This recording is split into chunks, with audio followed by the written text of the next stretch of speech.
नमस्कार, मैं हरपाल सिंह खुटे और आप देख रहे हैं हिंदी न्यूज़। आज रायगढ़ के तहसील कार्यालय में सतनामी समाज के लोग पहुंचे हुए हैं। आखिर क्या कारण है, किस वजह से वो यहां पर पहुंचे हुए हैं, काफ़ी संख्या में पहुंचे हुए, तो इसको लेकर बातचीत करेंगे।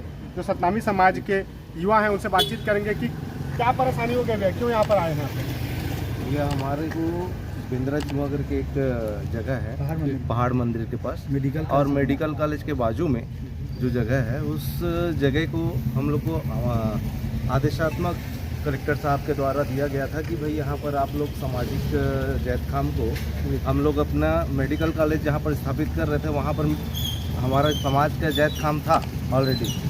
समाज के बड़े बुजुर्गों ने उसको स्थापित कर रखा था। उसको उन्होंने मेडिकल कॉलेज के अंदर आने के कारण उसको विस्थापित करके अपने द्वारा कलेक्टर साहब के द्वारा उसको बनाया गया किसी जगह पर, स्थान पर। उस स्थान को हमारा सामाजिक स्थान बताया गया था। उस स्थान को आज किसी के द्वारा घेरा जा रहा है। उसके कारण हम लोग यहाँ पर तहसीलदार साहब के पास मिलने आए थे। किसके द्वारा घेरा जा रहा है, कुछ जानकारी है इसके संबंध में? अभी तो वहाँ पर कोई रोहरा जी करके हैं, उनके द्वारा ये कृत्य किया जा रहा था। उसको हम लोगों ने जाकर रोका है समाज के द्वारा और बोला गया कि क्या बोलते हैं, इसका पहले जांच पड़ताल किया जाए, उसके बाद में फिर आप आगे बढ़ें जी। और हमारे समाज के बड़े वरिष्ठ लोग बताएंगे इसके विषय में। अच्छा भैया, आपसे अगर मैं जानना चाहूँ कितनी ज़मीन होगी और किसके द्वारा इस तरह का कृत्य किया जा रहा है, और ज़मीन कब से सतनामी समाज के लिए दिया गया था, इसके बारे में बताइए। देखिए, वहाँ पे 2011-12 में जब हमारे माननीय कलेक्टर साहब अमित कटारिया जी थे, उस समय जो हमारा बीच में जैतखाम था, उस समय मेडिकल कॉलेज बनना था जी। और चूँकि मेडिकल कॉलेज जो है वहाँ पे बीच में हमारा जैतखाम आया, इसमें जैतखाम आने के कारण में उस जैतखाम को जो है पुनः कहीं पे विस्थापित किया जाना था। तो विस्थापित करना था तो उसके लिए एक ज़मीन देखा गया। मेडिकल कॉलेज जितना दूर बनना था, उसके बाद में जो ज़मीन 3-4 एकड़ की जो ज़मीन थी, जो नगर निगम की ज़मीन थी, और आज भी वो नगर निगम के ही हिस्से में है। क्योंकि मौखिक रूप से हमको जो है वहाँ पे हमारे जो जैतखाम को विस्थापित किया गया, वो प्रशासन के द्वारा ही उस जैतखाम को निर्माण कराया गया। बहुत सारी चीज़ें हैं उसमें, हमारे बहुत सारे सीनियर लोग थे। उस समय हमारा जो है जयंती होती है, जयंती का समाज के लिए दिया गया था ज़मीन का, समाज के लिए हमको वहाँ पे विस्थापित किया गया था। 4 एकड़ लगभग का ज़मीन था, नगर निगम का ज़मीन था, जो नगर निगम के नाम पे 4-4.5 एकड़ का ज़मीन था। अब क्या चाह रहे हैं अब, जिस तरह से अवैध कब्जा हो रहा है, तो आगे रणनीति क्या रहेगी? लड़के तो लड़ना पर ही समाज लड़। हाँ, अभी तहसीलदार करा रहा, क्या शासन नीति शासन ला तहसीलदार ये बोली से कि काम रोकवा दी से जी। हाँ, मतलब कलेक्टर कर्म मिले जाकर कैसे हाँ, और काम रोकवा दी। अच्छा बाबा, आप जैसे बता रहे थे अभी, कितना पुराना मामला है ज़मीन को लेकर, अब किस तरह से आज आए हैं, तो अब कैसे पता चला? ये लगभग 2008 की मामला है। उस समय हम लोग बंदरा चुआ करके वहाँ पर एक पानी निकलता था, जो बंदरा चुआ बोलते थे। हाँ। वहाँ पर रामविलास शास्त्री और द्वारका सोनी जी, इन्होंने प्रयास किए, वहाँ पर जय स्तंभ बनाए थे। हाँ। तो मेडिकल कॉलेज जब बना तो बाउंड्री के अंदर में हम लोग का जय स्तंभ आया, तो मतलब मेडिकल कॉलेज के द्वारा, कलेक्टर के द्वारा जय स्तंभ को बगल में स्थापित कर, मतलब जगह में आ रहा था इसलिए हटवाया गया। हाँ, हटवाया गया। क्या लग रहा है भैया, इस बार जो ये इस तरह से जमीन को हड़पने का षड्यंत्र हो रहा है, किनके संरक्षण में मान सकते हैं?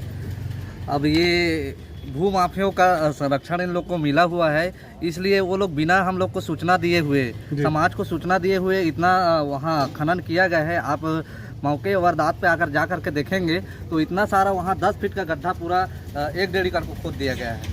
और वो वहाँ पे हमारा समाज का लगभग 4.5 एकड़ ज़मीन का मतलब हमारे पूर्वज ने संरक्षित करके रखा था। लेकिन वर्तमान में अभी देखेंगे तो वहाँ 20 से 25 डिसमिल आपको नहीं मिलेगा जी। देख सकते हैं लोग किस तरह से आक्रोशित है। भू माफियाओं का राज चल रहा है रायगढ़ में। मैं अगर आपसे जानना चाहूँ, अंतिम लड़ाई क्या रहेगी? अब शुरुआत हो चुकी है, भू माफिया भी। हमारा इतना ही बोलना है कि इसी एवज में हमको बाबा साहब का नामकरण करके दिया गया था। मेडिकल कॉलेज का नामकरण बाबा साहब के नाम से दिया गया। वहाँ पर जैतखाम माननीय हमारे कलेक्टर महोदय अमित कटारिया जी के द्वारा ही बनाया गया। उन्होंने ही वहाँ पर नारियल फोड़ा था उस समय बनाने के लिए। तो ये सब अगर हमारे को अगर समाज की ज़मीन नहीं दिया रहता तो उन्होंने ये सब किया भी नहीं रहता। तो हमारा मानना है कि वो केवल और केवल सामाजिक ज़मीन होगी, और हम शासन प्रशासन से मांग करेंगे कि हमारे को इतना ज़मीन हमको दिया जाए, जितना ज़मीन हमको कलेक्टर महोदय के द्वारा दिया गया था उस समय। कुछ कहेंगे बाबा? भैया एक अंतिम सवाल आपसे, अभी जिस तरह से भू माफियाओं के हौसले बुलंद हैं, अब क्या करेंगे आप लोग? क्योंकि ज़मीन तो कब्जा किया जा रहा है, सतनामी समाज की ज़मीन है, उसके लिए अब क्या रणनीति रहेगी? देखिए, हमारा जो है अभी कलेक्टर साहब से मिलना है और कलेक्टर साहब को हम अवगत कराएंगे कि जो नगर निगम की जो वहाँ 4-4.5 एकड़ जो ज़मीन है वो ज़मीन का हम सीमांकन करवाएंगे और हमारी जो हमको दिया गया था, जो मौखिक रूप से दिया गया था, उसको हम जो है अपने कागजाती कार्रवाई पे जो है हम अपने समाज के नाम से उसको आवंटित कराने की पूरी मांग करेंगे और समाज का ही वहाँ पे जगह है और इस बात को वह वहाँ पे जैत खाम है वो भी दिखाता है और बहुत सारी जो शासकीय दस्तावेज में जो हमारे समाज को दिया गया है, जो निर्माण कराया गया जैत खाम का, वो भी है, नामकरण भी है, तमाम तरह की जो चीज़ें हैं जो हम तहसीलदार साहब को भी बता चुके हैं। उन्होंने हमको बोला कि आयुक्त साहब से आप जाकर के मिलिए, हम कलेक्टर साहब के साथ में फिर आयुक्त साहब से भी मिलेंगे और उसको हमारे समाज के नाम से जो ज़मीन को आवंटित कराएंगे। क्या लगता है भैया, किनके हौसलों पे इस तरह से भूमाफियाएं जो है कब्जा कर रहे हैं? देखिए भैया, सबसे पहली बात तो आप सभी कार्यकर्ताओं को, आपके श्रोतागण को जय भीम जय सतनाम।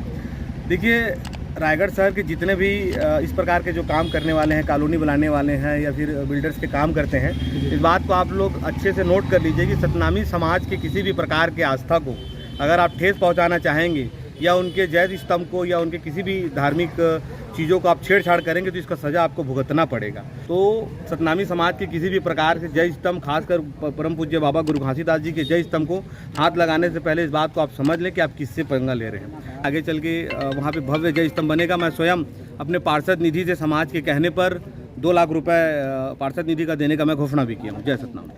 आप सुन रहे थे सतनामी समाज के लोगों को। सतनामी समाज के लोग किस तरह से आक्रोशित हैं। निश्चित तौर पर जिस तरह से भूमाफियाओं के द्वारा सतनामी समाज के जमीन को अधिग्रहित करने का जो कृत्य किया जा रहा है, इस कुकृत्य में उनको सफलता नहीं मिलेगी और सतनामी समाज इसे लड़ भीड़ करके अपनी जमीन को वापस लेने का प्रयास करेगी और अंतिम लड़ाई जो भी रहेगी उसको लेकर पूरी तरह से समाज तैयार है। धन्यवाद।